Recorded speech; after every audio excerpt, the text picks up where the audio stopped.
آج ایک بندے نے پرچی پہ سوال کیا کہ زندگی کا مقصد کیا ہے، میں نے کہا جنت کا حصول، یا اگر اس کو دوسرے اعتبار سے ڈیفینیشن کرنی ہے تو جہنم سے بچنا، اس کے اندر سب کچھ شامل ہے۔ باقی تو سارے طریقے ہیں نا۔ جنت کا حصول کیا ہے، کیا طریقہ ہے؟ پیغمبروں کی پیروی کرنا، کتابوں کی پیروی کرنا۔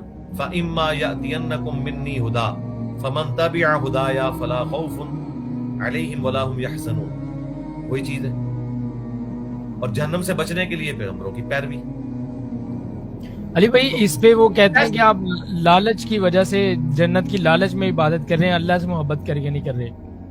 جی، جنت کی لالچ جو ہے نا وہ اللہ کی محبت میں ہی تو ہے، کیونکہ جنت شیطان نے نہیں بنائی ہے، اللہ نے بنائی ہے۔ اللہ نے جنت کا جو ذکر قرآن میں جگہ جگہ کیا، حوروں کا ذکر کیا، اور جنت کے درختوں کا ذکر کیا ہے، جنت کے پھلوں کا ذکر کیا، اور پھر کہا کہ میں نے اپنے بندوں کے لیے ایسی ایسی نعمتیں، ان کی آنکھوں کی ٹھنڈک چھپا رکھی ہے سورہ سجدہ میں۔ اور ہمارے بندے جنت کی لالچ میں اور جہنم کے خوف سے ہمیں پکارتے ہیں، ٹھیک ہے۔ اللہ نے اپنے بندوں کی تو خصوصیت یہ بیان کی، اور یہ جگہ جگہ جو لالچیں دی ہیں یہ اللہ نے دی ہیں نا، تو وہ کیا اس لیے دی ہیں کہ at the end of the day بندہ کہے کہ اللہ اپنی نعمتیں اپنے پاس رکھ، مجھے کسی چیز کی لالچ نہ دے۔ تو یہ اللہ کی توہین ہے یا نہیں ہے؟ اللہ اپنے بندے کو جنت میں لانا چاہ رہا ہے، اور بندہ کہہ رہا ہے یا اللہ مجھے تیری جنت نہیں چاہیے۔ یہ تو دنیا میں اتنی بڑی توہین شمار کی جائے گی۔ کوئی بادشاہ اگر کسی کو انعام دے تو یہ جذباتی جملہ ہے۔ اگر نبی علیہ السلام نے یہ تعلیم کیا ہوتا نا تو ہم اس کو مان لیتے۔ یہ رابعہ بصریہ نے تعلیم کیا ہے۔ نبی علیہ السلام کے صحابہ کا تو عقیدہ ہے صحیح مسلم میں کہ ایک صحابی نے جو حضور کو وضو کرواتے تھے، نبی علیہ السلام کا سمندر رحمت جوش میں آپ فرمایا سل ربیہ، ربیہ مانگ کیا مانگتا ہے؟ انہوں نے آگے سے نہیں کہا یا رسول اللہ میں آپ سے اللہ کی محبت کا اور آپ کی محبت کا سوال کرتا ہوں۔ انہوں نے کہا یا رسول اللہ جنت میں آپ کا پڑوس مانگ۔ حضور نے بھی آگے سے نہیں کہا کہ یار تو نبی کے ساتھ ہو کے ابھی تک جنت کی لالچ نہیں تیرے اندر سے نکلی، تجھے تو اللہ کے لیے اللہ کی عبادت کرنی چاہیے۔ آپ نے اپریشیٹ کیا، فرمایا اس کے علاوہ بھی کچھ مانگ لے۔ انہوں نے کہا نہیں یا رسول اللہ بس یہی کافی۔ اور اس کائنات میں سب سے بڑا کوئی اللہ سے سوال ہو سکتا ہے نا، جائز سوالات میں سے وہ یہی ہے کہ جنت میں نبی علیہ السلام کا پڑوس۔ کائنات میں اس سے بڑا کوئی مرتبہ اگر آپ اچیو کر سکتے ہیں نا تو وہ ایک ہے، لیکن اس کا سوال کرنا حرام ہے۔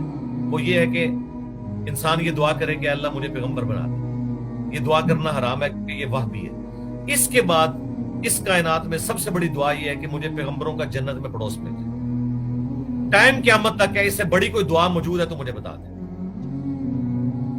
ٹھیک ہے، تو نبی علیہ السلام نے کہا پھر کثرت سجود سے میری مدد کر۔ ہمارے استاد غلام سعود سعیدی صاحب بریلوی عالم فوت ہو گئے، مفتی منیب الرحمان صاحب کے مدرسے میں تھے۔ انہوں نے باقاعدہ نے الیاس قادری صاحب کے اوپر ٹونٹ کیا ہے۔ انہوں نے شعر لکھا تھا نا کہ خدا اگر قیامت میں فرمائے مانگو، لگائیں گے دیوانے نعرہ مدینہ۔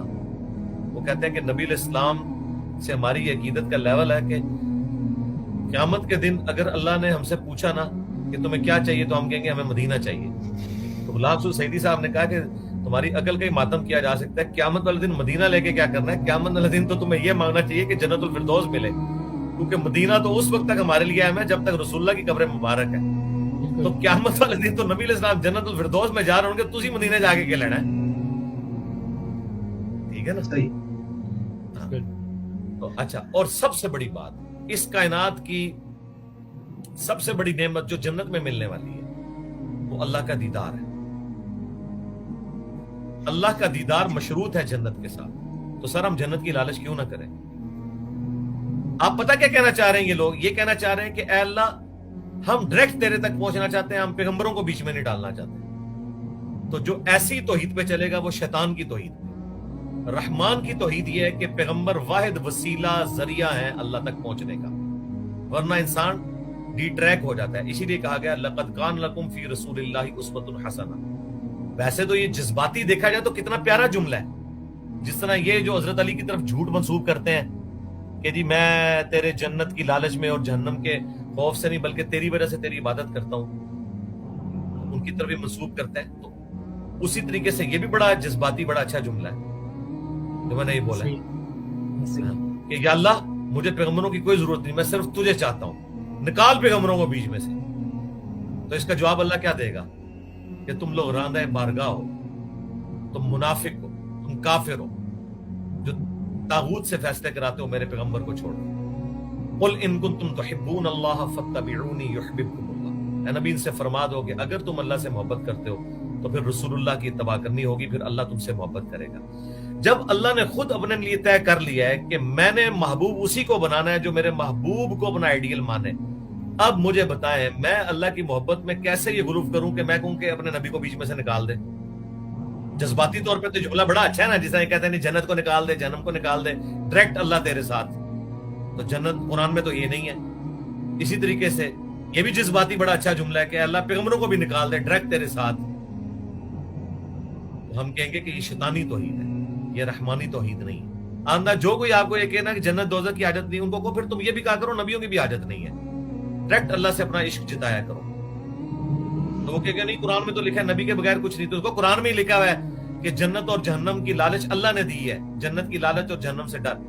اللہ نے تو اپنے نیک بندوں کی جو نشانیاں بیان کی ہیں نا 12 سورۃ الفرقان کے آخری رکوع میں، ان میں سے ایک یہ ہے کہ ان کی دعا یہ ہوتی ہے ربنا اصرف عنا عذاب جہنم ان عذابها کان غراما۔ ہمارے بندے تو وہ ہیں جو ہم سے دعا کرتے ہیں کہ اے اللہ ہم سے جہنم کا عذاب پھیر دے، یہ تو ہمارے گلے کا پھندا بن چکا ہے۔ حالانکہ یہ نیک بندوں کو تو یہ دعا کرنی نہیں چاہیے، ان کو تو کہنا چاہیے اللہ تجھے ہی چاہتے ہیں چاہے ہمیں جہنم میں پھینک دے۔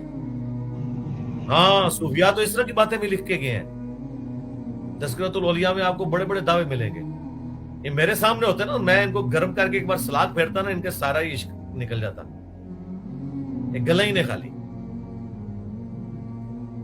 انہوں نے پتہ نہیں کون سی چیز کو دین سمجھا ہوا ہے۔ اور ان نیک لوگوں کے صبر کے بدلے میں انہیں جنت اور ریشمی لباس عطا کریں گے، وہاں وہ اونچی مسندوں پر تکیے لگائے ہوئے بیٹھے ہوں گے، نہ انہیں دھوپ کی گرمی ستائے گی نہ جاڑے کی ٹھر، جنت کی چھاؤں پر جھکی ہوئی سایہ کر رہی ہوگی، اور اس کے پھل ہر وقت ان کے بس میں ہوں گے کہ جس طرح چاہیں انہیں توڑ لیں۔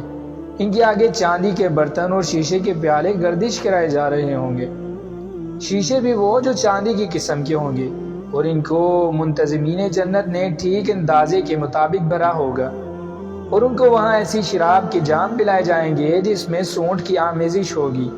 یہ جنت کا ایک چشمہ ہوگا جسے سلسبیل کہا جاتا ہے۔